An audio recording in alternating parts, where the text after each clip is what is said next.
Did the Gilded Age just deliver its most jaw-dropping episode yet? Because Season 3, Episode 7, Excommunicated, wasn't just drama. It was destruction. Reputations were ruined, secrets spilled, and by the end, a gunshot that no one saw coming. And with the season finale right around the corner, the stakes have never been higher. Let's break it all down. And trust me, you'll want to stay till the end. We've had our fair share of chaos in this series. But this episode, it hit harder than expected. The biggest bombshell came from Ward Mallister and his new tell-all book, Society as I Have Found It. Sure, he didn't name anyone directly, but everyone knew who he meant. And the fallout? Total devastation. McAllister subtly dragged some of the most powerful people in New York, hinting at Agnes's financial downfall, Oscar's private life, and even throwing shade on Bertha's family image. But the real dagger? Exposing Charlotte Astor's divorce. Her personal pain was used like just another juicy society anecdote. No one deserves their trauma plastered across the city like that. Of course, society struck back. Agnes, Mrs. Fish, Ada, Bertha, even Mrs. Astor joined forces to exile McAllister socially. His confrontation with Mrs. Astor was brutal. He tried to defend himself with a smug, "I made you what you are." But she wasn't having it.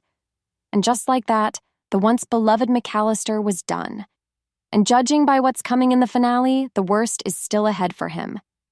Meanwhile, with Mrs. Astor too ashamed to host her annual Newport ball, Bertha stepped in and took control. Classic Bertha. But she wasn't just throwing any ordinary party. She was planning to shake up the social order by doing something absolutely scandalous for that era, inviting divorced women.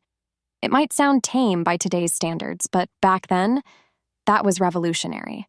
And typical of Bertha to make a bold move like that. But even in her big moment, something was off. Did you notice it too? She seemed hollow. Like all this power wasn't bringing her the satisfaction she thought it would. Things at home were falling apart.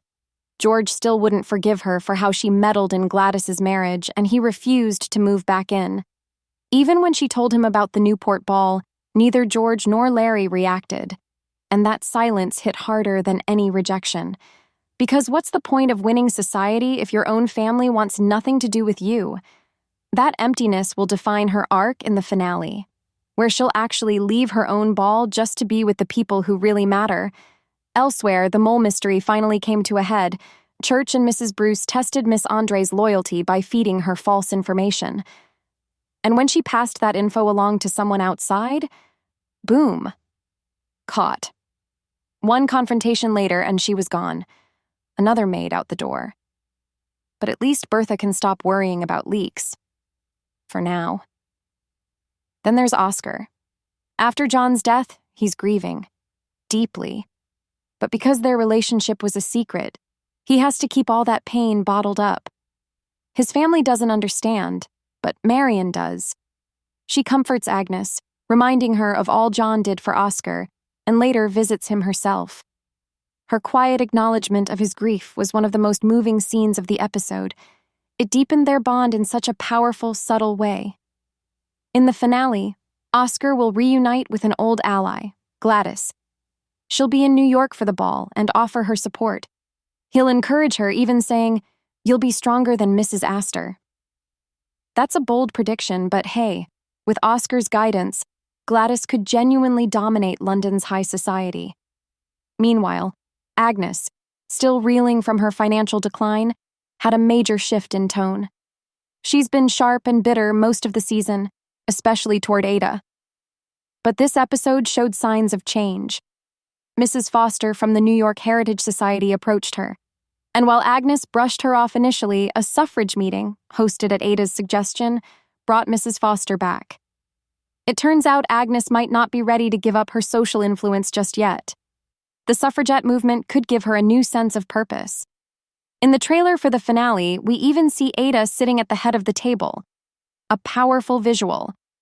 Meanwhile, Agnes is slowly stepping into feminist circles, whether she realizes it or not. As for Larry, he returned from Moreni with fantastic news.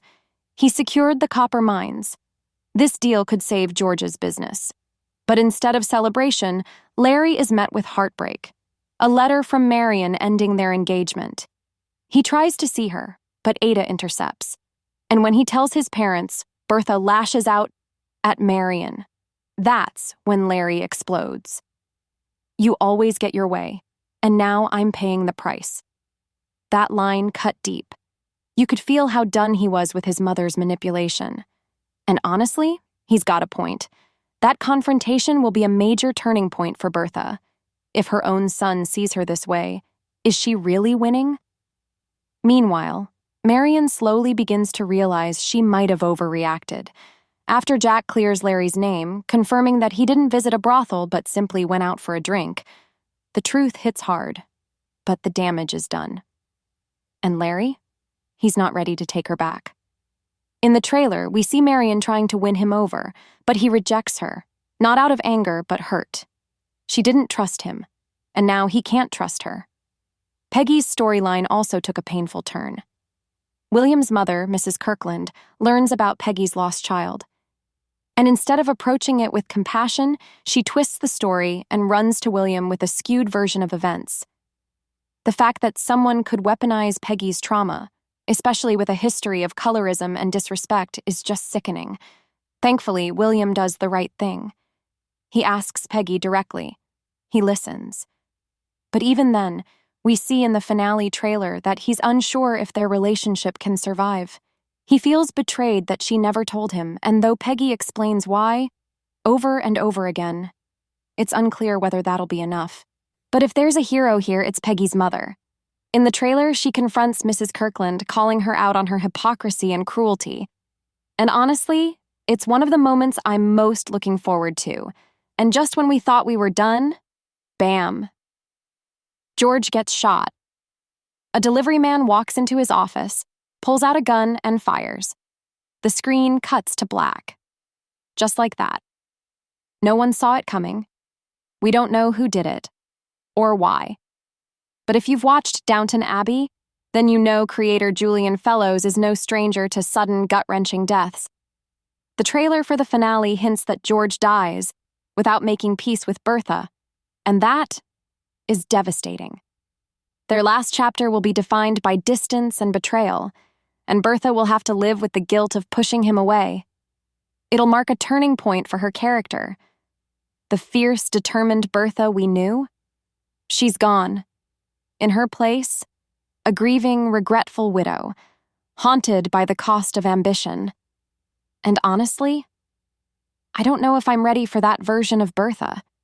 What did you think of this episode? Is George really gone? Will Larry and Marian find their way back to each other? And is Bertha finally learning that power comes at a price?